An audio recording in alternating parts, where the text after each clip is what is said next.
చూడండి అన్న, ఈరోజు మనము స్థానాలు, స్థాన విలువలు, సహజ విలువలు కూడా మనము నేర్చుకుందాం. చూడండి, ఇది ఒకట్ల స్థానం, వన్స్ ప్లేస్, ఓకేనా? ఇది టెన్స్ ప్లేస్, ఇది హండ్రెడ్స్ ప్లేస్. ఒకట్లు, పదులు, వందలు, ఇట్లా ఉంటుంది మీ టేబుల్, చూసుకోండి.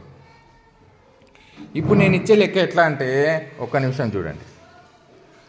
ఇక్కడ నేను పదులు 2 పెట్టినా, ఒకట్లని పెట్టినా, 3 పెట్టినా. ఇప్పుడు నేను ఆ నెంబర్ ఎంతనో రాయాలి.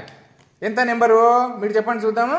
20, 21, 22, 23. ఫస్ట్ నేను నెంబర్ రాస్తా 23. ఇక్కడ కూడా నేను నెంబర్ రాసేస్తా. ఈ నెంబర్కు మనం విస్తరణ రూపం రాయాలి, అందుకే ఆ నెంబర్ రాసేసిన.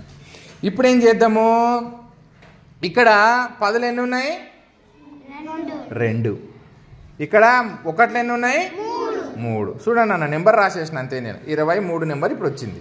అంటే 2 సహజ విలువ, దాని ఫేస్ వాల్యూ, ముఖ వాల్యూ ఎంత ఉంటుందో అంతే, 2.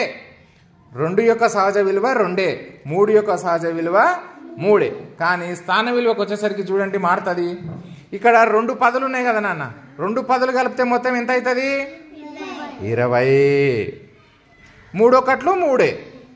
చూడండి, స్థాన విలువ 2 స్థాన విలువ 20 అవుతుంది.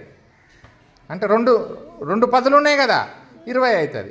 ఇక్కడ 3 ఒకట్లు ఉన్నాయి కదా, 3 స్థాన విలువ 3 అవుతుంది.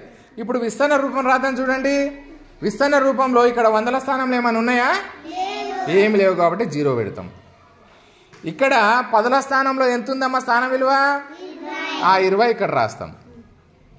నెక్స్ట్ ఒకట్ల స్థానంలో ఎంత ఉంది? 3. చూడండి, 23 యొక్క విస్తరణ రూపం ఎట్లా రాయొచ్చు మనము? 20 + 3. ఇది దాని స్ట్రక్చర్ మొత్తం. అర్థమవుతుందా మీకు?